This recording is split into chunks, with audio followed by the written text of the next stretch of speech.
made, consistently and knowingly lying in order to deceive the voter base. It's much more. That's not what Millie said. That's not what Millie said. She's saying that the members of Congress. See, this is why it's not so clear cut, Dale. All these people are mimicking the issues they think we want to hear. They've been doing it for a long time. Most of these people in Congress precede Donald Trump. That is closer to what I said. They're mimicking and mirroring the base. So I have a perspective from General Mike Flynn. He posted this about 26 minutes ago. I want to read it out. Attention, Epstein files sit rep. What everyone is missing are the children who were abused by Epstein's and others. I don't care whether he killed himself or not. For me, I want to believe FBI Director Cash and Dan Bongino, but with the FBI's track record with laptops, Hunter Biden, Anthony Weiner, Seth Rich, now Epstein, never mind the FBI's previous track record for telling the truth, it is really hard to fathom that something else isn't going on here.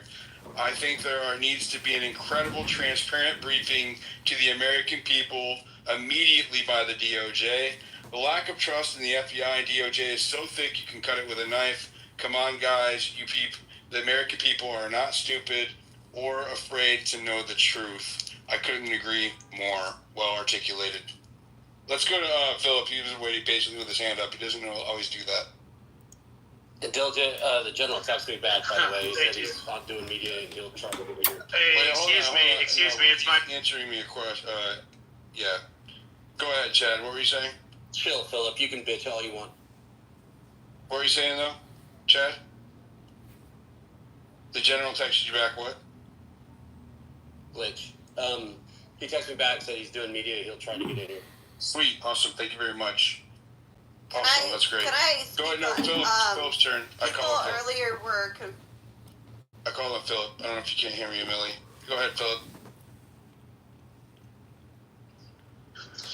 Yeah, well, sorry about that, Chad. All you ever do is scold me. I mean, you go to my page, let's not make this a personal beef between two people. It has nothing to do with the topic. But yeah, okay, yeah, I'll move on.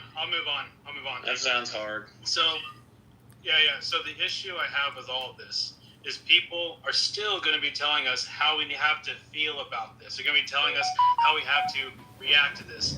No, we're done with that. If you're one of the people who said, oh, it's only been 1 month, 3 months, 5 months, shut the fuck up. If you're one of the people who said, trust Dan Bongino. Stop swearing, bro. I'm not going to tell you again. We're wrong the entire time. Okay, I'm sorry. Why is there a rule against because there's people complaining. My listeners are complaining. Daytime TV, it's... My listeners are complaining about the swear words. They're around their kids. They're with their families. Okay, and they get precedence over the speakers. That's why. Okay, so, please just adhere to what I'm asking you. It's summer break for the kids. They're home. All right. Okay, I got it. And, they're going to be telling us how we have to react, how we have to feel about it. And honestly, I'm tired about that. I'm tired of being told that how I have to feel. I know what's right and what's wrong. I feel really bad about this. I know it's terrible. And people are saying, oh, no, good things were done. No, it does not matter, guys. We were promised that there was going to be transparency. There was going to be arrest. All these files would be released in length, in detail. And what they do, they say, oh, it no longer exists. There's no way around this. They screwed us over. This is something that I cannot overlook. And if you're telling people, oh, well, you shouldn't feel this way, you're insane. I'm sorry, you are just insane. You're the same people who are telling us to trust the plan the entire time. The same people are calling us fake MAGA and traitors, for putting pressure on them, saying, no, you need to get on this. You need to arrest the deep state criminals. You need to release the files. No more excuses. No more moving the deadlines. I mean, I've seen others and also myself get attacked over and over for this. And that's what happens. You're part of the trust the plan cult. This is what you get. Astronomical magnitude of humiliation and betrayal. So congratulations. This is what we got for that. I'm hoping everyone learns a valuable lesson from this, realizes you cannot trust the government. It's not just some little fun thing we say. No, you literally can never trust the government, and you have to put pressure on them to do the right thing and to get back on the right track. So, as it goes with MAGA, I was hoping this would be like an America First movement, not just, follow one man to hell or follow one man into this shit show. I'm hoping that, now we can actually fight for things we believe in. and not just say, okay, we're just going to trust whatever direction they go in, because Donald Trump, this made it clear that he supports what the FBI and the DOJ did, that he supports them not releasing the files, not arresting anyone, not giving us Jack, what. So I have a problem with that. I'm not willing to follow a man who does that stuff. I'm going to cheer for him when he does the right thing, but right now I'm no longer a supporter. I was already on the fence, but now I'm done. Unless it gives us real mass deportations, this administration is a joke. Just full on a joke. I don't trust it at all.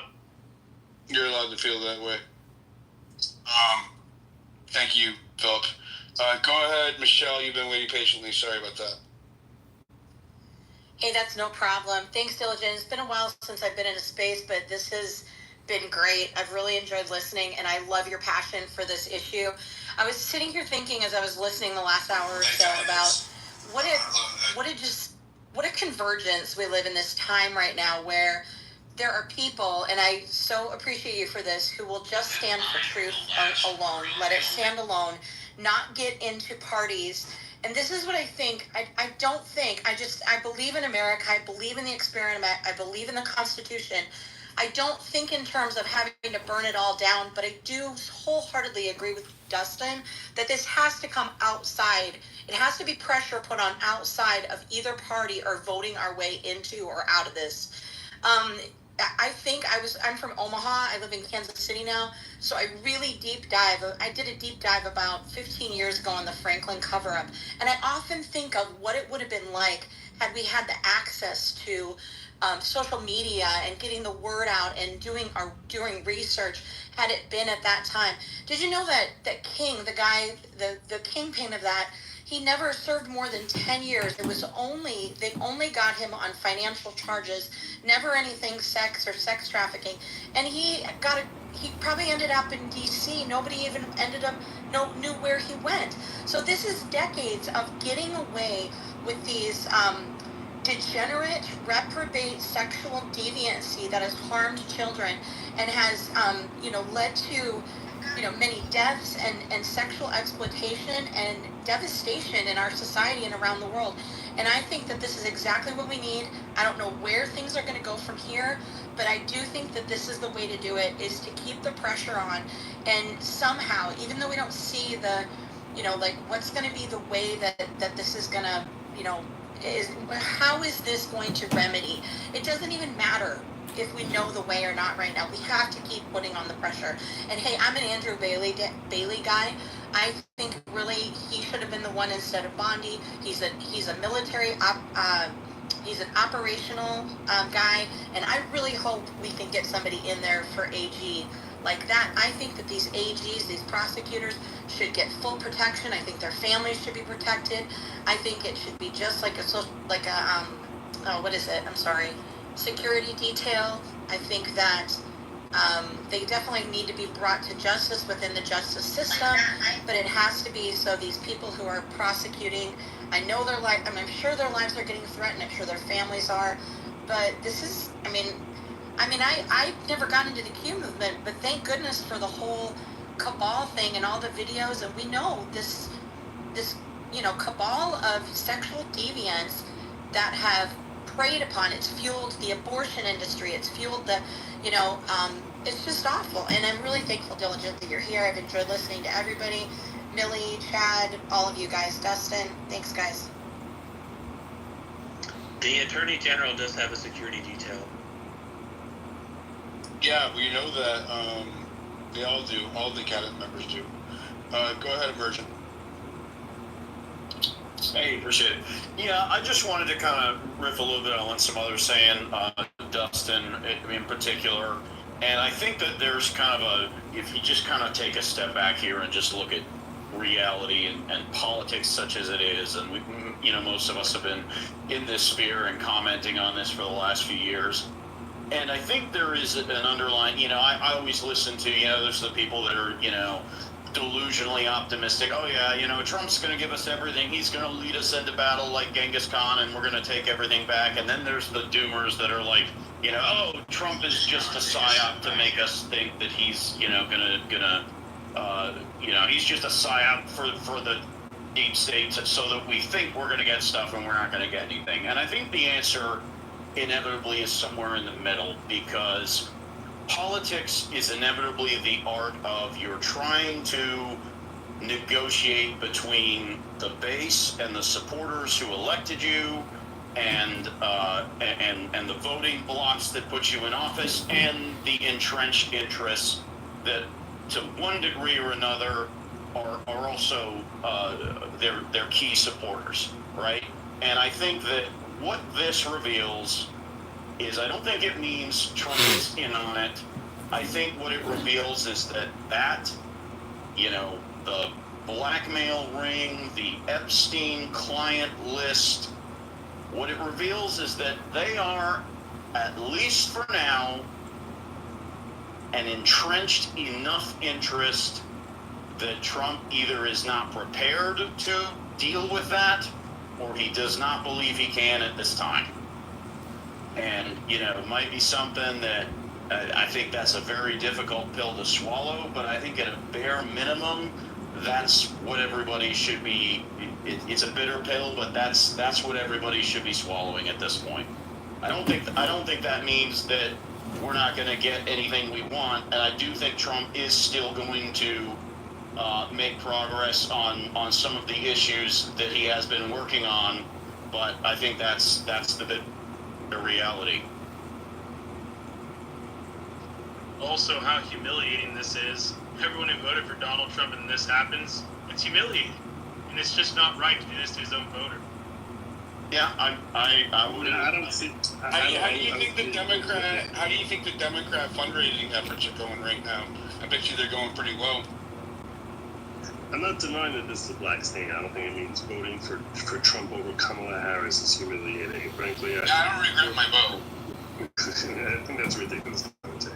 I also... And to be clear, the Democrats are not any better. Just to be clear on that, the Democrats, he could have released it for 4 years. Yeah, they're also in on it. They even tried, they even attempted, they even called for it. But if you want to talk about... the fact that our side went out of the way and said, hey, we got truckloads, hey, it's on the desk, hey, we're going to release the files, hey, these influencers stand in front of the White House and hold these binders to the entire world. I mean, why in the world would you do that if you're not going to release it? My God, that was just not very smart. What happened to the 200 files at the SDNY that they wouldn't turn over? Oh yeah, I remember at one point they said that was the reason. Oh, the real files are up there in New York, and then they had them all shipped down. Then we never heard another word about it. See, this is what's so confusing, and I just want to clarify what you guys are really touching on here, because we have this synopsis that there's no client list, with this synopsis that he wasn't I guess blackmailing people and that he didn't kill himself. That's the truth that the government wants us to accept. But even according to their own claims, I mean, that doesn't mean that there wasn't trafficking of thousands of children. And so, we heard Ann Bondi telling us explicitly that they have to go through all the videos and try and carve out the parts that would be protecting the victims and things of that nature. So why didn't you drop this while also indicting hundreds of people? Assuming that they're not big name people, for whatever reason, he's feeling a fetish to, if they want to accept the government story, why would you not be indicting hundreds of people who are on those tapes? Like, none of this makes any sense at all. You would want to try and believe them. And it's almost offensive that they think the public is so stupid or don't realize how much this is going to blow up in their face. It's like, how dumb do you think we are, or how tolerant are we? Or how much of a sheep follower type of thing do you think that we are? That, oh, okay, this is what they say, we're gonna go along. It's insulting. Or how little choice do they actually have?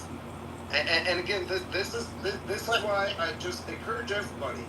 Think about this: the local prosecutors through the entire process, local prosecutors and their staff, state prosecutors and their staff, different administrations, different FBI and their staff. I mean, you're talking about, in order to just keep the lid on this thing to this degree, an almost insane level. And if they have the power to prevent this information from coming out, then what else I mean, our electeds, like the people that are supposed to be in control, what else do they not have control of? What else can they be leveraged to go against? It obviously, the announcement's so ridiculous. We have client lists, right? Like we know Prince Andrew is implicated in this. We know a lot of the people who regularly attended the island. Like the idea that there was no client list and no one was blackmailed is so silly that who has the power to make somebody say something so ridiculous and obvious at the highest level? And how are we supposed to do anything if Trump and that team in particular is forced to toe that line? I think it's something people really got to consider. Well, and I'm not worth anywhere near what Epstein was worth, okay? But if you come to my house, you're going to pop up on my Ring doorbell. If you walk out back, you're going to be on camera when I let my dog Margaret out, under the night lights to go take a pee. Like, there's cameras everywhere at my house. Like, if you're under the impression, again, to own a private island, to be hanging out with the most influential people on the planet, that there aren't cameras everywhere. Like, the list written down by Epstein in a little black book is totally effing irrelevant, okay? We know exactly who these people are. Just show us the Ring doorbell footage. I mean, at a minimum, you don't have to release the actual sex acts with children, blah, blah, blah, the way Caroline said it today, which was just so... Or just tell us the names. Just come on, don't even come at me. Don't even come at me with that. Don't even come at me with that, oh, you can't really... Like, I'm not asking for actual footage of Andrew, behind someone in a, villa somewhere. I'm just asking for the evidence that that person was in there and you got Andrew walking through the front door. And to say that doesn't exist. Yeah, or that I am... There were cameras over the main doorway and the side entrance. I mean, dude, there'd be cameras everywhere, Diligent. Like, come on now. Like, the cameras on the corner from the city of New York. I have a couple of big guests coming in shortly, so do me a favor, you guys. Bottom right corner, repost the space. I want to go to some of these people with their hands up, and then we'll open it back up. Jennifer, did you? There's somebody wants your hands up. I don't know. Is it not up? You can drop me for space if you want to, Dill. Whenever you need to, just drop. Whenever you're done talking, you can drop yourself. You're doing all right. I'm just wondering why Prince Andrew would settle with Virginia Giuffre for what, $5 million? Or was it more?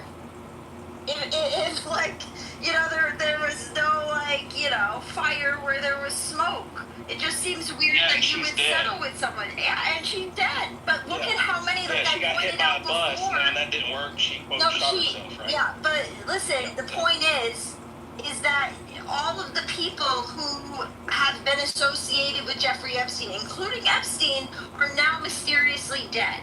Right? John, Luke, whatever the hell his name is, Virginia, Jeffrey, there's a whole list of them. There was a New York Post article that they did. So why are all these people dying, and why are they settling out of court if there's nothing that the American people need to know? Hey, Diligent, I'm about to have to leave, but I just want to ask one question before I go, if that's okay. Before, bro. Yeah, I guess it's a question for everyone. I really don't have it in my heart to be stained by this, like for the next 5 or 10 years or for however long. So, are we just going to accept this, or are we going to do something about it? What can we do, Phil? What's the plan exactly? That's the The question. first step is not accepting it. Yeah. Well, I certainly appreciate you guys letting me come up and just share some thoughts. And, I really felt the need to vent. Hope I'm not jumping line here. But, this isn't a red or blue issue. This isn't a Democrat, Republican issue. This is a basic human goodness versus evil issue. These thousands of children that were trafficked. What's sad is there's no justice for them on this side of the grave. it looks like this has all been swept under the rug. What it really does make you feel like is you do feel powerless, and you do wonder what can be done, right? I mean, we thought that having our voices heard at the ballot box would make a difference. But when there's evidently this kind of power that's not elected by the people and for the people, it really does push you towards either resigning to the fact that this constitutional republic is done, or it pushes you to the other extreme, which I won't mention, out of fear that someone might come visit me. But that's the sadness of it. Your heart just breaks for the thousands of victims and the witnesses that have been silenced by their own death. And you do wonder what you can do. And I think it's very frustrating when we see that really they're all a part of one big club and we're not a part of that. So then the question is a third party approach the right approach? Well, I'm 45 and I've seen some of those third party approaches over the years. I would say that with the tools that we have today, there might be that opportunity to really organize. I don't know, but I'm just very heartbroken today. Well, quick question, Sugar. Yeah. Instead of having the third party run the general election, Right. might be a way to have our third party run in the primary, the Republican primary. That way we can actually get our own hand-picked people to run the primary. Is that not even possible? No, you can't run in a primary for a party that you're not a part of. I think what we have to do is we have to limit the terms on some level. We have to call a constitutional convention of the states, if that's even possible. Oh my God, hell no. You are not opening up the Constitution with the very idiots that are fucking us. Sorry. No. We're not going to turn this into an America party shilling faction. We're also not going to turn this into a convention of the states. It's already been declared, even by you, Dustin, that there's no way to vote your way out of this. Let's operate on that premise. I would like to propose some real things that I think need to be done. Okay, what's the solution? It's not a fit. It's not a party that makes You might sugar. There is no magic silver bullet, don't get me wrong. However, we need to push the Overton's window. You need to demand that there are candidates that call for wholesale Bukele-style jailing of government officials at every level. We have to push what is mainstream and acceptable by moving the Overton's window and demanding extreme judicial and legal and criminal action against all kinds of people. And I think we started that a little bit, which is why we're so upset that we sent people in that we thought were going to do it. Our job is now to quadruple down on our demands of what any candidate says as far as how far they're willing to go and how many people they're willing to arrest in order to clean the system out. We have to push the Overton's window. If not a party, then maybe, Justin, like we discussed earlier, maybe we could start some type of group that, an unofficial party, but within the Republican Party that we can have run against. Oh, like MAGA? You mean like MAGA? No, guys. Donald Trump has endorsed a bunch of people that were bad. All right, so I wouldn't say quite like that. Different. We ourselves, we would choose them. We would actually have control over it. Something different. Why not try it? What do we have to lose? How are you going to have control if you're not in an organized party? Okay, I have a solution to present. So a lot of times, if you want to hurt the politicians the most because you're pissed off at them, you got to do it with your wallet, okay? These guys are always calling up asking for money. All these candidates are asking for money. The Republican Party asks for money, and then they sprinkle it around to the candidates that they choose. That system screws us every time.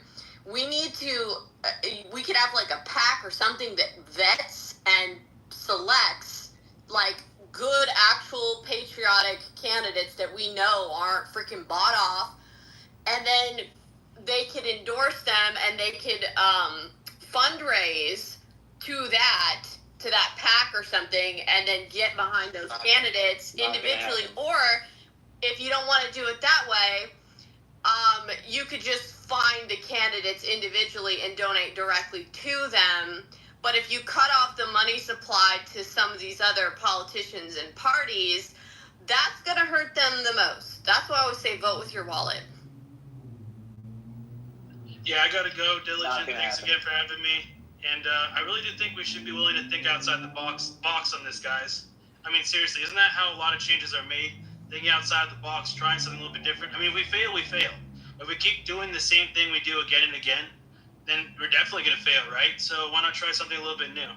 Because I really don't want anything like this to happen again, guys. I think outside of the box is the only way that we're going to be able to fix it, to be honest with you. Obviously, the levers and mechanisms within the system that we have available do not work. I think we can kind of... Yeah, when people don't do anything. Yeah, I think we Come on, can... Diligent, we're talking about an apathetic electorate that doesn't go out there and do the job. It's what it is. I mean, it's just what it is. You can laugh all you want, Dustin. You know it better than anybody. I do. I mean, if we're going to move the football, but at the end of the day, if people aren't willing to get out there and do it, it's not going to happen. Then the issue is partially the process, right? The fact that you can't get people to go do it means that there's an issue systemic. Again, this gets down to the systemic level, which is we have a massive issue. I don't believe that there's anyone we can vote. Like Donald Trump, Kash Patel, Dan Bongino.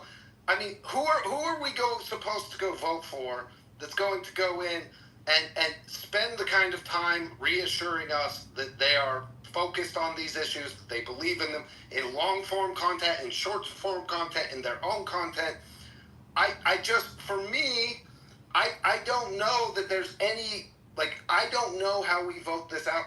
We have to make people more afraid of the people than they're afraid of whatever is pushing them to make these kinds of decisions. And that's a really challenging situation, especially because we're so cucked. I mean, no one here will even discuss the idea that maybe right? Our Declaration of Independence says that, like, when your government stops working for you, right, the only solution that is given to us is to remove them and either start over or completely replace it. And yet we're so afraid of even talking or bringing that and mentioning it, mostly because of, like, the PSYOPs, J6, and all the bullshit that we've been put through, that we're even afraid to talk about it amongst ourselves. And I think part of us, like, we need to first come to the internal courage to say the words out loud. The First Amendment was written specifically for us to talk about these specific issues. And there is no path forward that does not involve pain and sacrifice.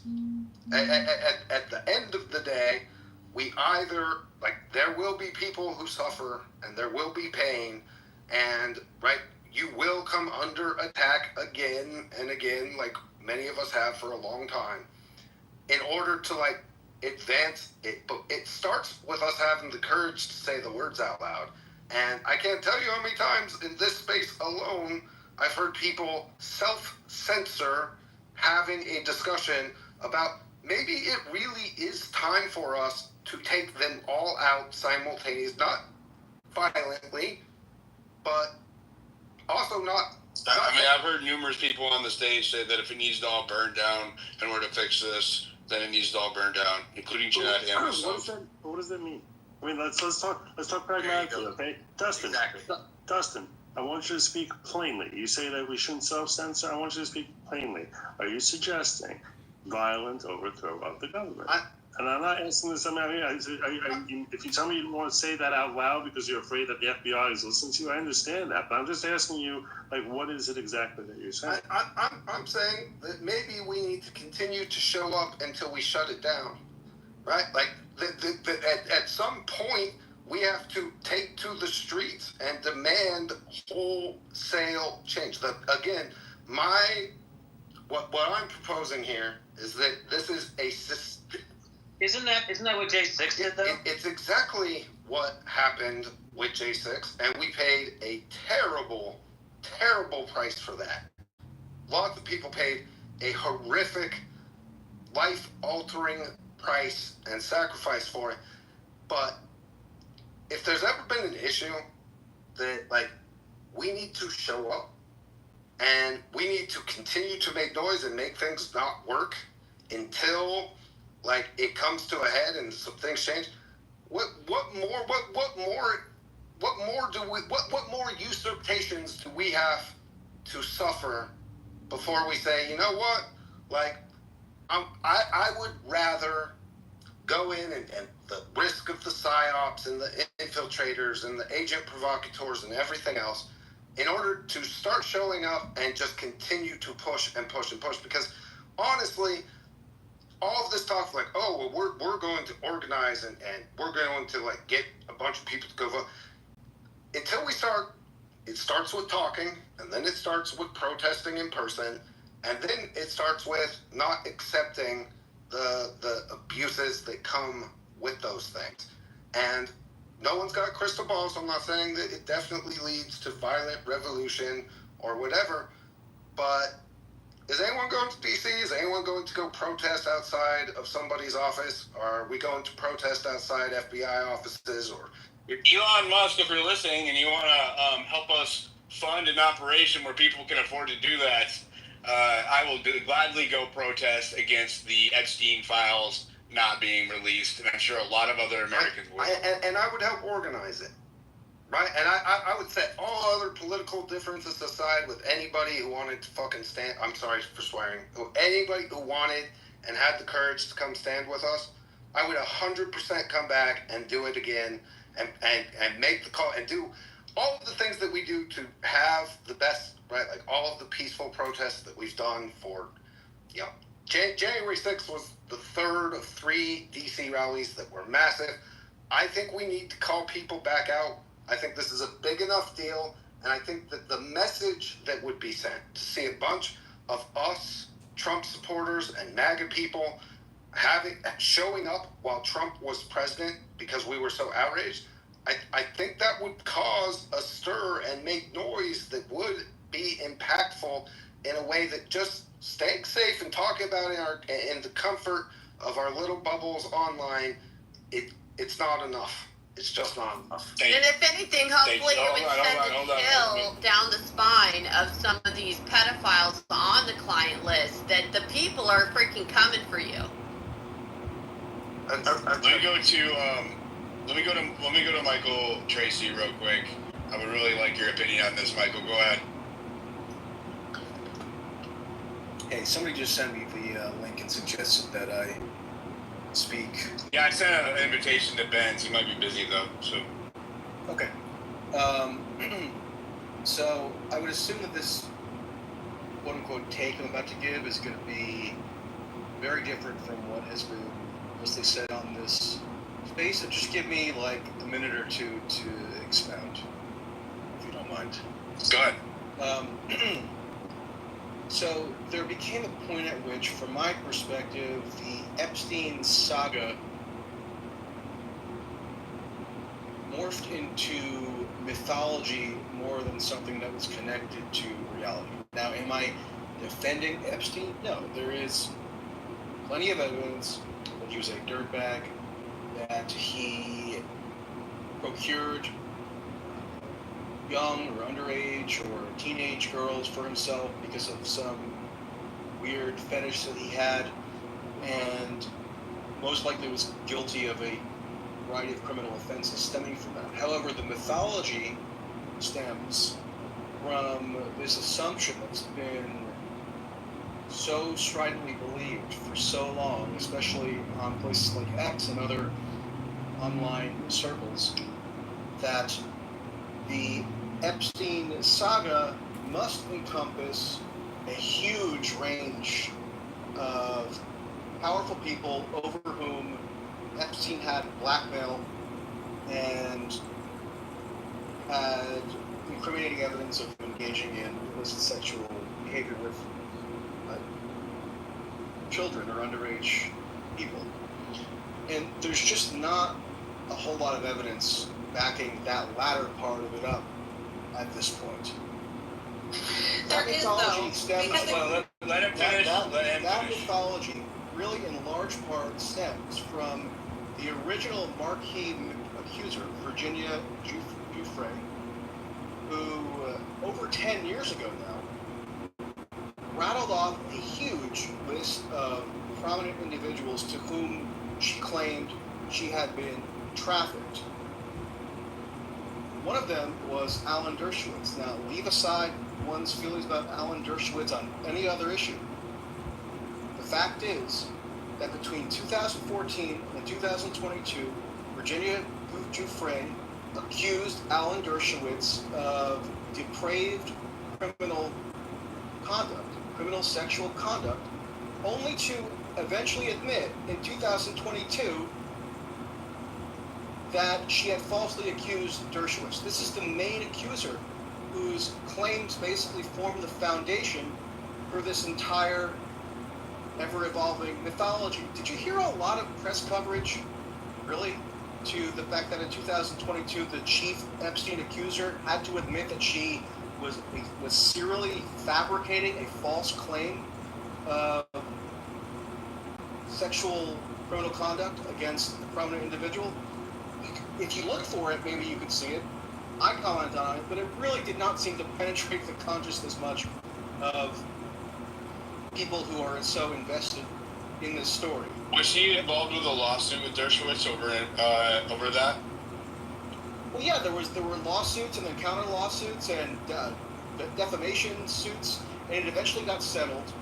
I mean, it's a very convoluted story, actually. Giuffre was represented by David Boyes, who's a hugely prominent, high-powered attorney who has a long-running, like decades-old feud with Dershowitz, but it culminated in, like, the whole tangle of litigation culminated in 2022 in a settlement in which Dershowitz didn't even seek any monetary damages. All he sought was an acknowledgement by Giuffre that the accusation against him was groundless, and he received it. And so, the same Dershowitz. So if Giuffre, the same Dershowitz testified. Give me another 30 seconds or a minute. Yeah, go ahead, Fish. As such, Giuffre, if you notice, if you follow the Ghislaine Maxwell criminal trial in 2021, she was not even called to testify by the prosecution because it was well understood that she had serious credibility problems. Her statements were presented, her previous statements were presented as evidence, though. Well, she wasn't called to testify, and she was not one of the 4 victims against whom it was alleged that a sexual offense was committed.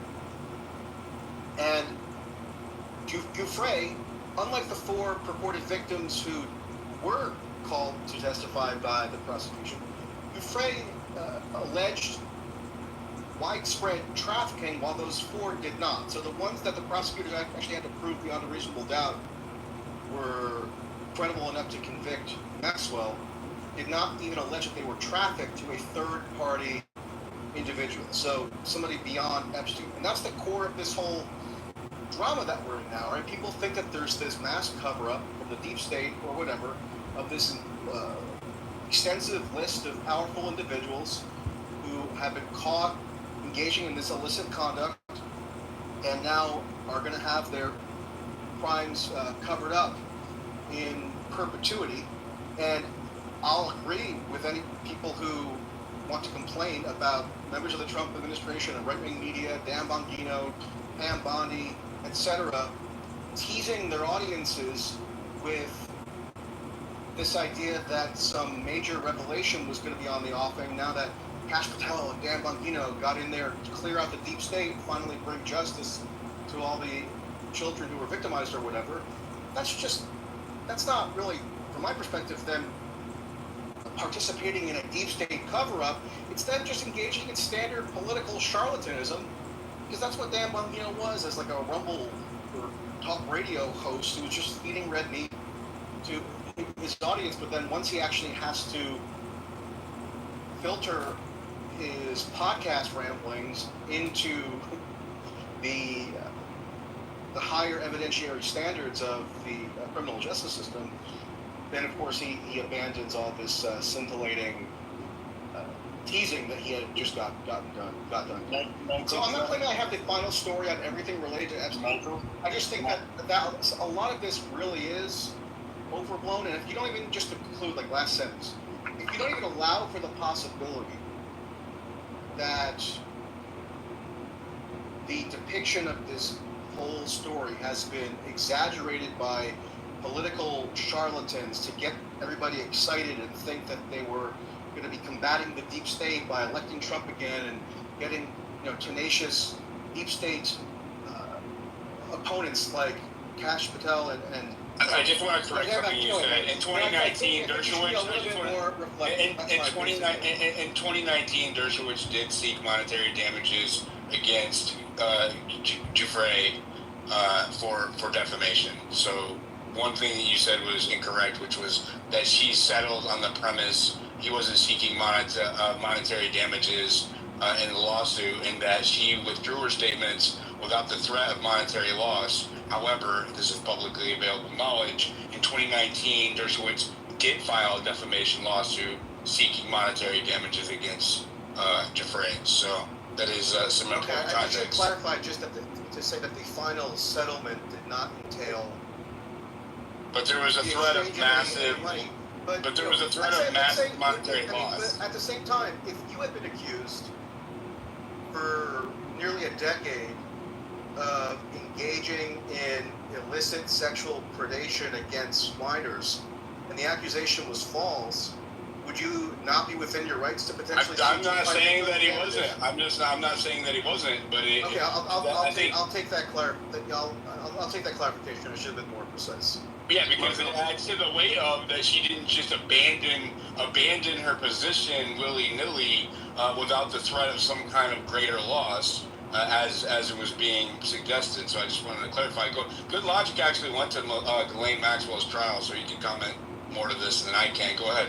Yeah, I'm a New York attorney, and I attended that trial every day. So I want to have a little exchange with you back and forth about some of the positions you took, and I think that it's important for the purposes of intellectual integrity to vet out all possibilities so we can appreciate when we've been triggered to mass think a certain way and knee-jerk react that way, and then and then either eliminate that as a possibility or verify, like you seem to have, that is a likely scenario. So I appreciate just a few minutes to vet that thought out that you were just saying, that this is a fomented mass hysteria about a story which is red meat for MAGA, but has less legs to it than we've been led to believe.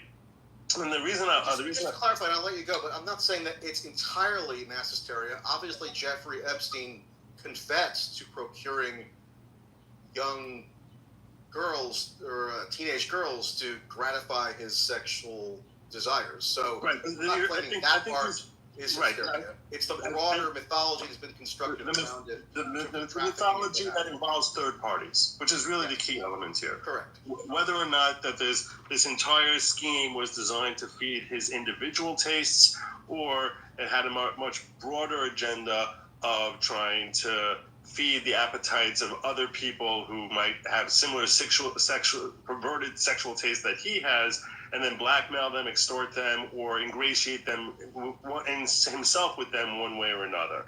And the point that here are a few questions I have for you based on that take. So first, you start with an assumption that because Virginia Giuffre did not testify in the Ghislaine Maxwell trial, and you're correct. I actually brought that up early on in this space. She did not testify. And I think that there is a lot of reasons that she may not have testified, which have nothing to do with supporting the conclusion that you seem to draw. She was never found incredible in any other court case. Just want to add that context. Go ahead. Right, and so the point that I'm getting at is Maureen Comey, who is the head prosecutor for that case, specifically charged Ghislaine Maxwell for feeding Jeffrey Epstein's individual appetite. And once you frame the charges in that way, and you can make a case, and you would make the case, I would assume, that the reason she framed that is because that's what we have evidence of. We don't have evidence of the other stuff that he's trying to feed the appetite of multiple people, but that he was simply she was working to feed his individual tastes. And in that sense, once you frame the charges that way, there's no reason to bring Virginia Giuffre in there. I think you seem to be drawing a conclusion that Virginia Giuffre's withholding her from testifying is implying that there's some sort of shortcoming in her credibility. And my point back to that is no. Once you frame the charges a particular way, now you make Virginia Giuffre extraneous. And if anything, you can make an argument. The defense certainly would have made the case, because they were very skilled defense attorneys. They would have certainly made the case that that her testimony is going to be something that is a distraction from the ultimate charges, and is designed to paint him in a negative light with things that are unrelated to the underlying charges. So, can I respond to the Virginia Giuffre point, and then you can make your other points? Yeah. Okay, so I bring her up not solely in relation to the Maxwell trial of 2021. I brought her up primarily to posit what I would contend is her central role in fostering and creating this wider mythology, as I would call it, around Epstein. See, the way that you phrase it as mythology, though. In that she's the one who, over 10 years ago now, filed a lawsuit in which she accused a huge array of prominent individuals of sex trafficking, including Dershowitz, the claim she later specifically recanted. She did not even bring an individual lawsuit against other individuals that she had initially named, like former Senate Majority Leader George Mitchell or Bill Richardson or other people whose names escape me now, who were associated with various powerful institutions. She brought litigation against Dershowitz, which she ended up having to recant pursuant to a settlement.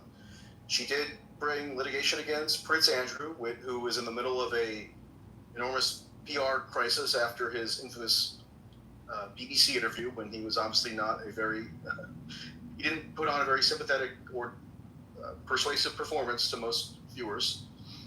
And then there's also her Ghislaine Maxwell litigation. I mean, you would think that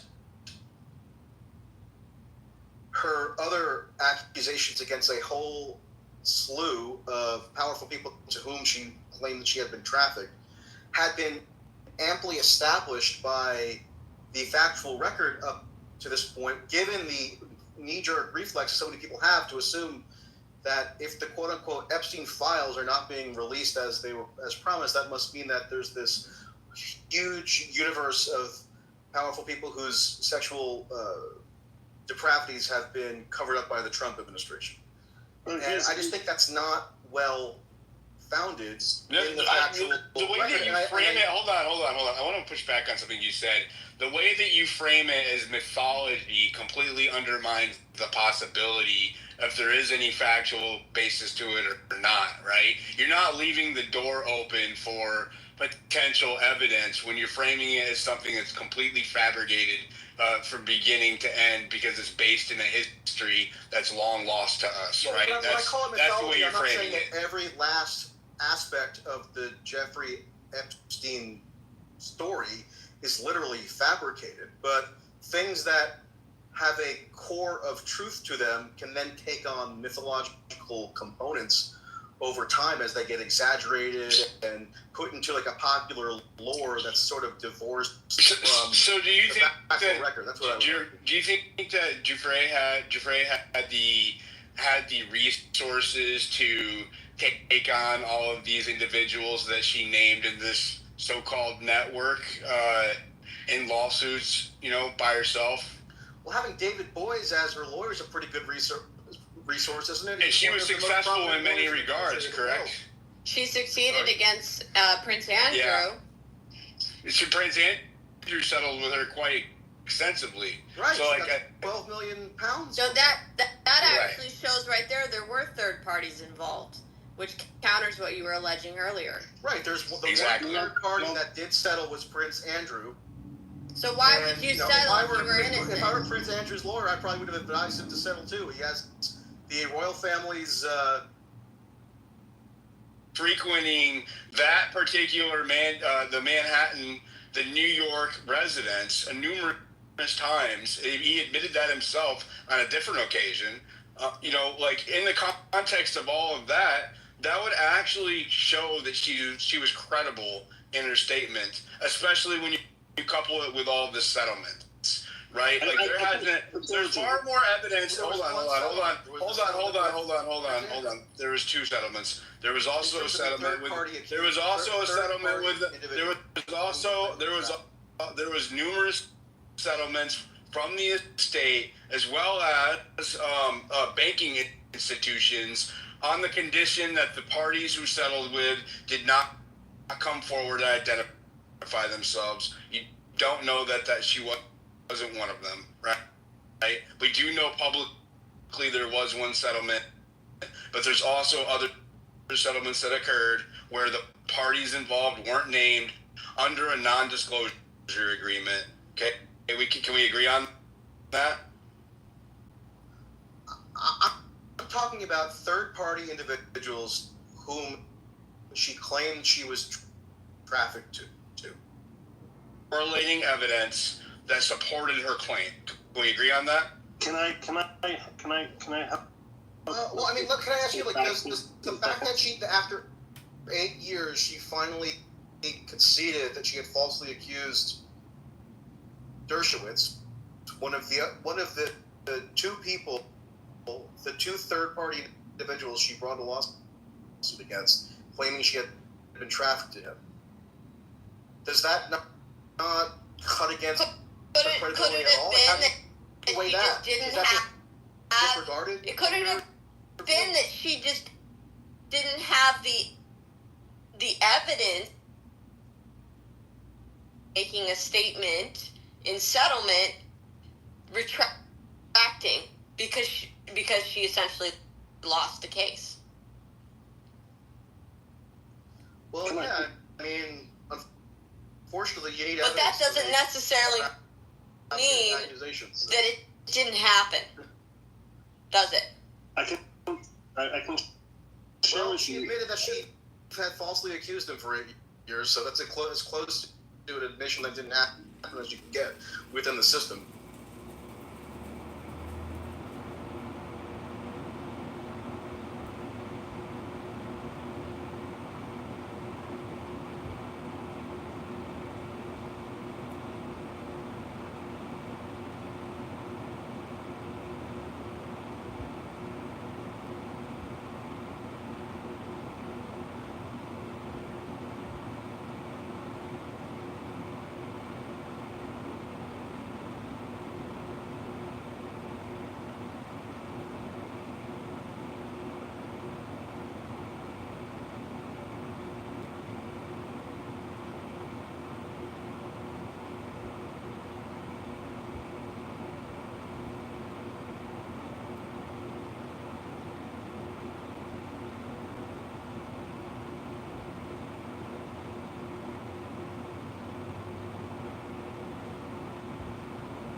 kept talking shit. Like, I thought that was what you clubhouse people like. so I dropped him in the goo. And with Philip, he went and explained it, then I let him come back up. Now, in the beginning I said, Google what you're talking about at least before you come up here talking crazy. And when I dropped him and then I brought him back up, and I brought up the cheeseburgers and eating a bar of candy every day. So those are the 10 things we've discussed so far. Do you have any thoughts that you want to contribute or add to that? No, I think as a broad outline, that's pretty good, Alan. I would just say one thing that you kind of brushed into was the institutions, and I think